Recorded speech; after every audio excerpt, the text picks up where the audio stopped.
Le vrai scandale, ce n'est pas la chute des présidents. Non. C'est le silence, l'indifférence, parfois même la joie avec laquelle un peuple enterre ses dirigeants. Le véritable drame, c'est que personne ne pleure leur départ, que l'on célèbre la fin d'une ère plutôt que de la regretter. Mais pourquoi ? Pourquoi, alors que l'on pourrait s'attendre à des funérailles nationales, n'entend-on que des tambours de fête, des cris de soulagement, des chants d'espoir ? Prenons un instant pour imaginer la scène. Visualisez une vaste place publique, quelque part dans un pays d'Afrique de l'Ouest. Des milliers de personnes sont rassemblées, non pas pour protester dans la peur ou la colère, mais pour danser, pour applaudir, pour remercier le ciel de la fin d'un régime. Dans ce pays, présenté depuis des années comme un modèle de démocratie, comment expliquer cet enthousiasme ? Pourquoi la peur laisse-t-elle la place à la colère, puis à l'espoir ? Pour comprendre, il faut écouter ceux qui vivent ces situations. Écoutez la voix du capitaine Traoré, vibrante, indignée. Notre patrie ou la mort, nous n'avons pas peur de mourir, mais de vivre un jour de plus en esclave. Ces mots ne sont pas de simples paroles, mais un cri du cœur, un cri qui traverse les frontières, brise les murs du silence diplomatique et fait trembler les salons feutrés de l'Union africaine. Un événement inattendu surgit. Paul Kagame, vieux briscard de la politique africaine, président respecté du Rwanda, refuse de suivre la partition dictée par l'Occident. Plutôt que de condamner les coups d'État au Burkina Faso et au Niger, il décide d'affronter les ambassadeurs occidentaux, de leur dire les choses en face. Il ose, il affirme que ces révoltes ne sont pas des crimes, mais la réponse logique à un mal profond qui ronge l'Afrique depuis des dizaines d'années. C'est un séisme diplomatique. L'Union africaine, d'habitude si prompte à condamner, chancelle incapable de parler d'une seule voix. Les capitales occidentales s'affolent. Pourquoi ? Parce que, pour la première fois, quelque chose de nouveau surgit. Des anciens chefs d'État, des vétérans respectés, se rapprochent des jeunes révolutionnaires. Cette alliance improbable fait vaciller l'ordre mondial. Si elle tient, tout peut basculer. La soumission, le pillage des ressources, la domination occidentale sont remis en question. Ce n'est pas la première fois que l'histoire balance ainsi. Rappelons-nous de l'époque des indépendances dans les années 60. À cette époque, des leaders comme Patrice Lumumba ou Thomas Sankara ont tenté de rompre les chaînes de la domination étrangère, et eux aussi ont suscité la peur, l'hostilité, mais aussi l'espoir immense de millions de personnes. Aujourd'hui, la scène se rejoue, mais avec de nouveaux acteurs, de nouvelles alliances et un contexte mondial plus tendu que jamais. La panique dépasse vite les frontières africaines. En Occident, les élites comprennent que leur prospérité, leur avenir économique reposent sur un équilibre fragile. Ce qui se joue ici, ce n'est pas seulement le sort d'un président ou d'un parti. C'est la souveraineté des peuples, la maîtrise des richesses, la dignité volée à des millions d'hommes et de femmes. On pourrait continuer à détourner le regard, à condamner les coups d'État comme un mal absolu, à rêver que tout irait mieux si l'on gardait les mêmes responsables corrompus au pouvoir. Mais si l'on refuse de voir la vraie cause, alors l'Afrique restera coincée dans un cercle vicieux de trahison et de pauvreté. Ouvrir les yeux, c'est admettre qu'un autre destin est possible. Pour comprendre pourquoi le peuple applaudit la chute des gouvernements, il faut sortir des discours officiels. Il faut regarder la réalité en face, sans filtre, sans détour. Suivons Moussa, père de famille burkinabé. Il faudra sentir la poussière rouge de son village, écouter ce que cache son silence pour saisir la vérité. Qui est Moussa ? Comment vit-on quand on est du mauvais côté de l'histoire officielle ? Pour comprendre la colère, il faut d'abord entendre la souffrance. Moussa n'est pas un personnage imaginaire, mais le symbole de millions d'hommes et de femmes à travers l'Afrique. Il est né dans un petit village isolé, loin des projecteurs, loin des discours triomphalistes des capitales. Pour Moussa, démocratie n'est qu'un mot creux. Sa fille succombe au paludisme, les routes de son village s'effacent dans la boue à chaque saison des pluies, et l'aide internationale annoncée s'évapore sans jamais atteindre les siens. À la radio, il entend que son pays est un modèle. À la télévision, il voit les ministres afficher des costumes qui valent 10 ans de son salaire. Mais pour lui, la réalité, c'est la faim, la peur et la lutte quotidienne pour nourrir sa famille. Dans son village, les infrastructures sont en ruine. L'école a fermé ses portes il y a 3 ans faute de maîtres.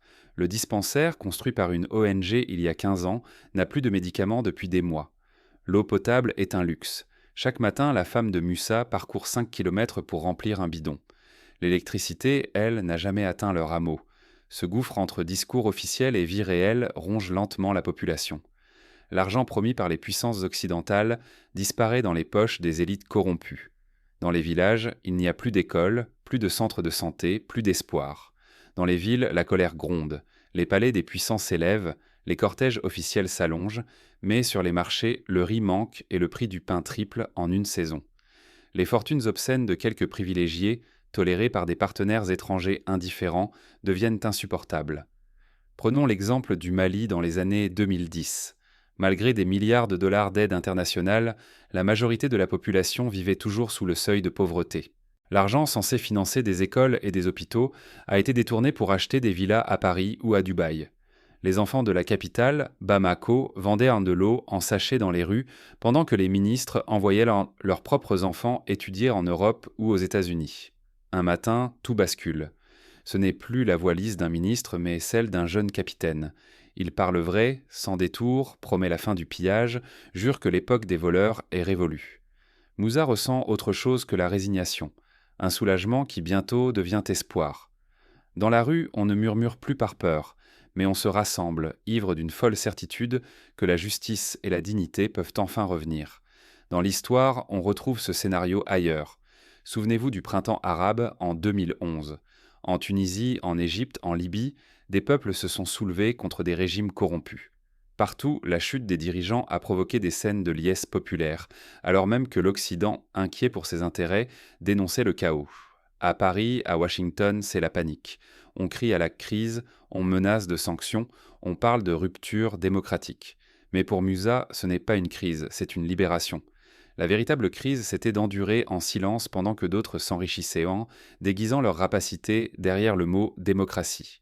Continuer à croire à cette fiction, c'est condamner des millions de Moussa à revivre l'absurde tragédie, année après année. Tant que les mots ne se transforment pas en actes, la souffrance perdure, et ce sont toujours les mêmes qui paient le prix fort. Il suffit de regarder l'histoire récente du Soudan, où malgré la chute de dictateurs successifs, la population continue de se battre pour un véritable changement, consciente que la révolution ne s'arrête pas à la chute d'un homme. Mais ce soulèvement spontané n'est pas un hasard. Il est le fruit d'années de colère étouffée, d'humiliations répétées, et d'une jeunesse qui refuse de se taire. Au Burkina Faso, au Mali, au Niger, des générations entières ont grandi en voyant leurs rêves piétinés par la corruption et la connivence internationale. Et si le vrai scandale n'était pas le coup d'État lui-même, mais la complicité silencieuse de l'Occident dans le pillage de l'Afrique? Osons regarder en face. Aucun putsch ne tombe du ciel. Chaque renversement de pouvoir révèle une infection ancienne. Corruption endémique, élites déconnectées et partenaires occidentaux trop contents de détourner le regard. Paul Kagame l'a formulé sans détour. Derrière chaque coup d'État, il y a d'abord l'effondrement d'un contrat social. Sécurité, dignité, bien-être. Ces promesses ont été trahies. Pour la plupart des Africains, la démocratie est devenue synonyme de privilège pour quelques-uns, tandis que la majorité endure l'insécurité, la pauvreté et l'humiliation. Prenons un exemple concret.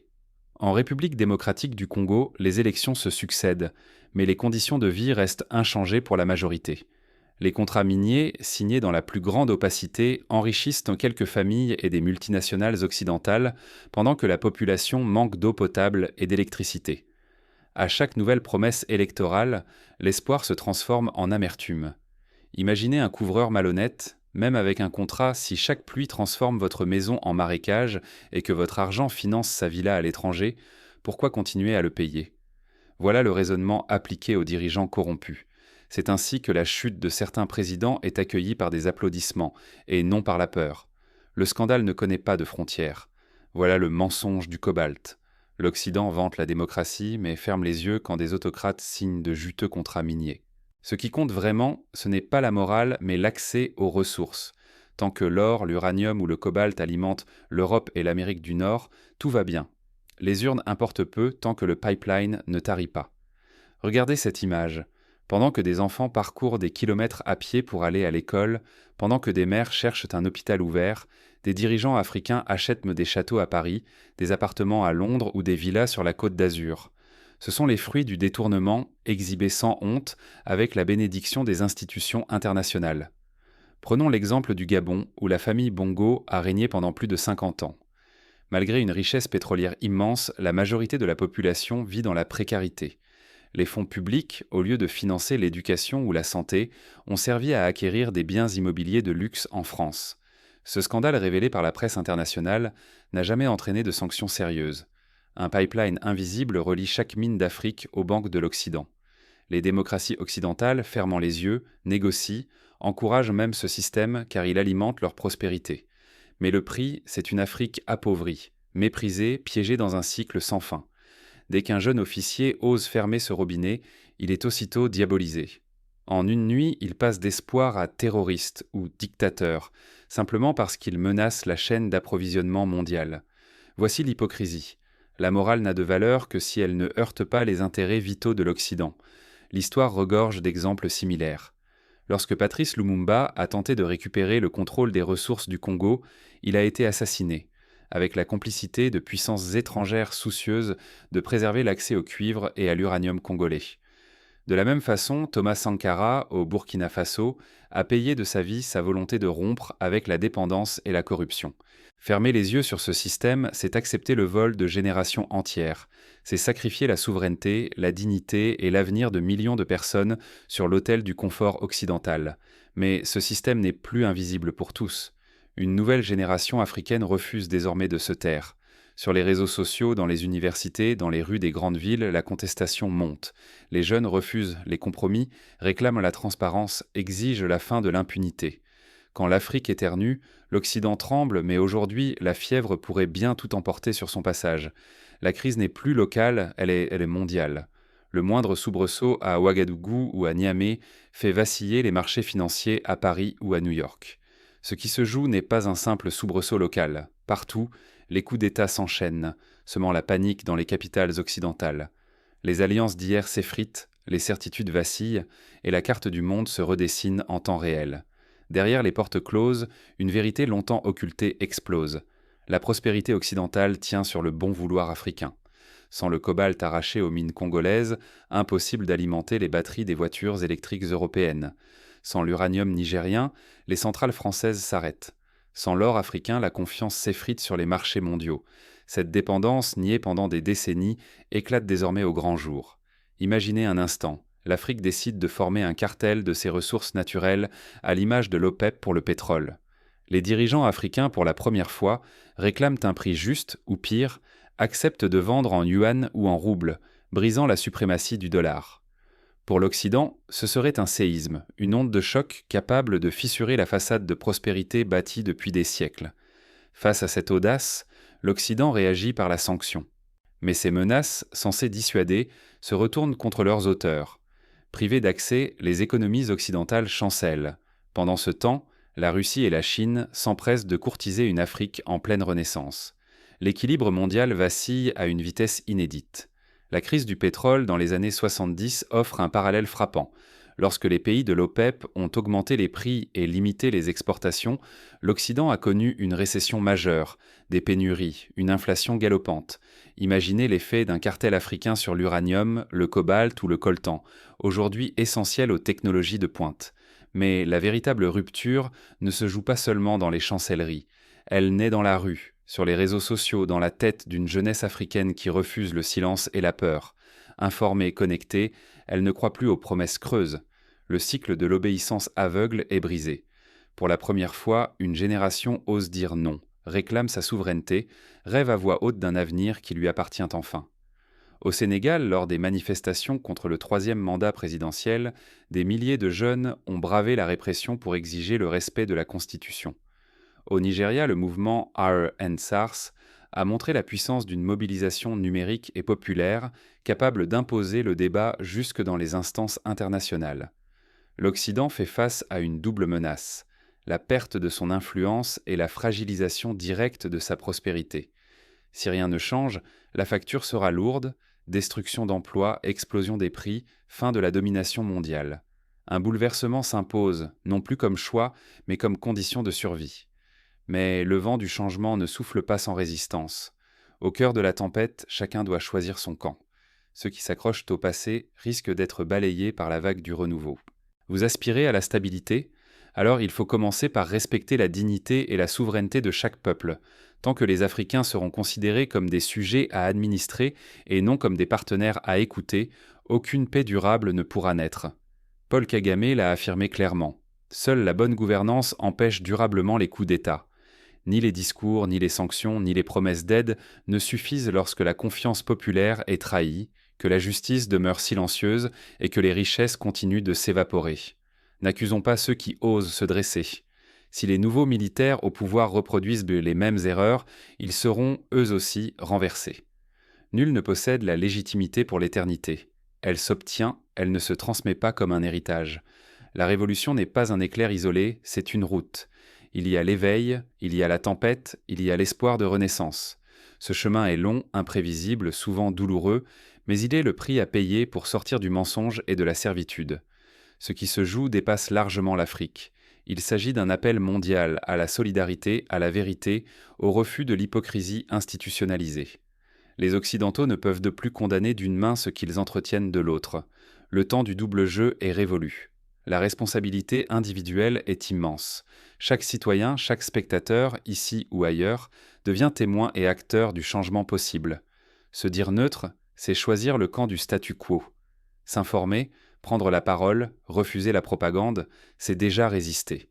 Accepter la vérité, c'est s'extraire de l'aliénation et préparer l'avènement d'un monde plus juste. Refuser cette vérité, c'est ouvrir la voie à de nouveaux désastres. Ce choix n'appartient plus au seul chef d'État. Il pèse sur chacun d'entre nous. Tout converge. Il ne reste qu'à choisir son camp et à agir. Mais comment rompre ce cycle et construire enfin un avenir digne de ce nom ? Le véritable défi commence maintenant. Il existe des pistes concrètes. D'abord, exiger la transparence sur tous les contrats passés avec l'étranger. Publier, ligne à ligne, les recettes issues des ressources naturelles. Ensuite, renforcer le pouvoir des institutions indépendantes. Justice, presse, société civile doivent pouvoir contrôler, dénoncer, sanctionner. Il est essentiel de miser sur l'éducation. Un peuple éduqué est un peuple difficile à manipuler. Investir dans les écoles, les universités, la formation professionnelle, c'est préparer une génération capable d'inventer son avenir plutôt que de subir celui qu'on lui impose. L'exemple du Botswana montre que la gestion rigoureuse des ressources, l'absence de corruption et l'investissement dans la santé et l'éducation peuvent transformer un pays pauvre en modèle de stabilité et de prospérité partagée. La diaspora africaine a aussi un rôle déterminant. Elle peut investir, transmettre des compétences, créer des ponts entre les cultures. Des initiatives comme les transferts d'argent ou les incubateurs de start-up montrent que l'Afrique n'est pas condamnée à la dépendance. Vous ne pouvez plus prétendre à l'ignorance. L'avenir s'écrit maintenant et choisir la neutralité, c'est accepter de lourdes conséquences. Se taire, c'est abdiquer. C'est laisser l'injustice se propager, détourner les yeux devant des réalités qui brisent dans plus des vies et permettre à d'autres de façonner notre histoire à notre place. L'indifférence, ce n'est pas l'absence d'engagement, c'est déjà un choix. Celui de perdre sa voix, sa dignité et d'offrir le terrain à la domination sans résistance. Personne n'est trop insignifiant pour agir. S'engager ne se limite pas à partager une image ou à cliquer sur un bouton. C'est prendre position, refuser la manipulation et soutenir la quête de justice au grand jour. L'Afrique n'a plus besoin de spectateurs. Elle a besoin d'alliés, de voix qui percent le silence et brisent la résignation.